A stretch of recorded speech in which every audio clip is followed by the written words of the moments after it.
2,000 years ago, 10,000 Roman soldiers walked into a desert and disappeared from history. The question is not whether they survived, but the main question is where they ended up.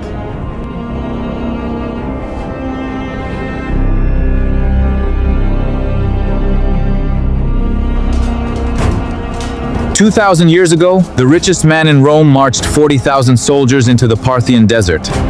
Marcus Licinius Crassus wanted a victory to put him level with Caesar. He got the worst defeat in Roman military history. 20,000 men died in a single day.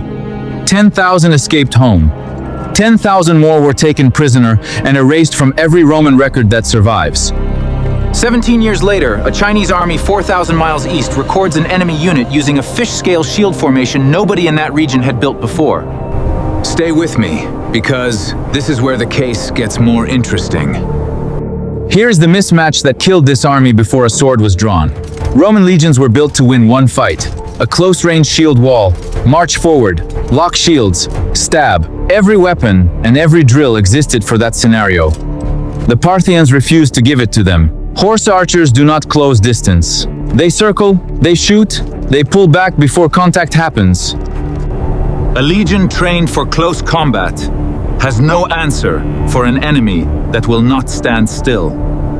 Crassus ordered his men to lock shields overhead against the arrows. It held for a while, but Roman commanders made one fatal assumption. Horse archers carry a limited supply of arrows, and a few hours of fighting empties the quiver.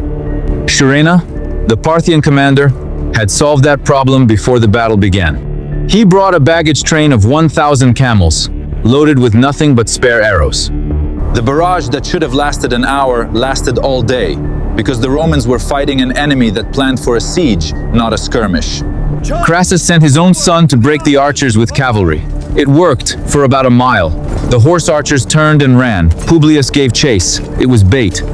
Once his men were clear of the main army, Parthian cataphracts and horse archers closed in from every direction at once. Publius died there, and his head was raised on a Parthian spear, carried with him sight of his father's army, to break what morale was left. By nightfall, the Roman formation had broken. Crassus was killed in the chaos that followed, according to Cassius Dio, with molten gold poured down his throat, a message about the wealth that started this campaign. 40,000 men marched into Parthia, and half were dead, while a quarter were prisoners. Numbers meant nothing against the wrong kind of war. The Parthians did not execute their prisoners. Trained soldiers were not wasted in the ancient world.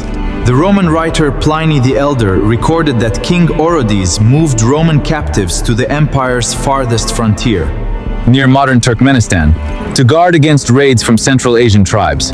10,000 professional soldiers sent to hold a border nobody else wanted, with no possibility of ever marching home. 17 years pass. Then the trail resurfaces in a country that had no contact with Rome at all. In 36 BC, a Han dynasty general named Chen Tang attacked a Xiongnu warlord's fortress near the Talas River, deep in Central Asia. The Book of Han, China's official court record, describes defenders using a fish-scale formation, shields locked in overlapping rows behind a double wooden palisade. China had no military tradition that looked like that, but Rome did. This is not a coincidence historians invented after the fact. It is sitting in the original Chinese military record, written by the people who fought against it. Let's move on, because the next piece of evidence is the strangest one in this entire file.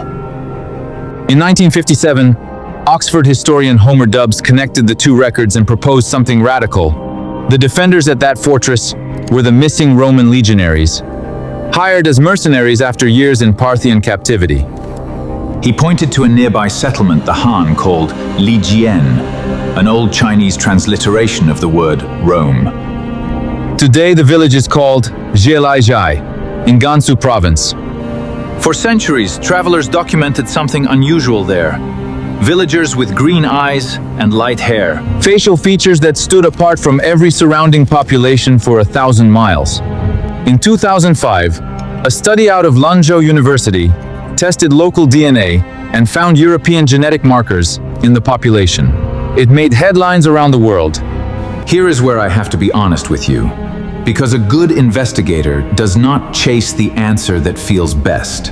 A more rigorous 2007 study, run with international geneticists, found those same markers are common across Silk Road populations, the product of 2,000 years of trade and migration, not one isolated legion.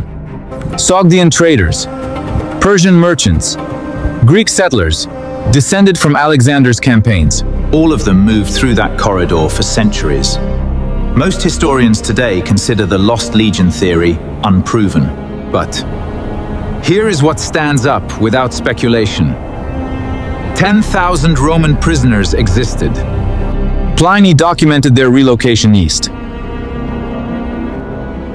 17 years later, a Chinese army recorded an enemy formation that matches nothing in its own military tradition, and matches the testudo in striking detail. Whether those exact men reached that exact village remains an open question. The two ancient superpowers collided, unaware of each other, on a battlefield neither empire ever wrote home about, does not. Two empires' history books say, never met.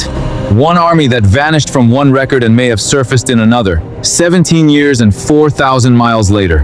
Rome called everything beyond Parthia the edge of the world. China may have been standing on the other side of it the whole time. You have the same exhibits as I do? Tell me your verdict in the comments. I will love to read from you. If you want to hear more stories like this, battles where strategy defeated strength, where the impossible became real, where one decision changed the course of nations, then subscribe to this channel and hit that notification bell so you don't miss the next chapter of history.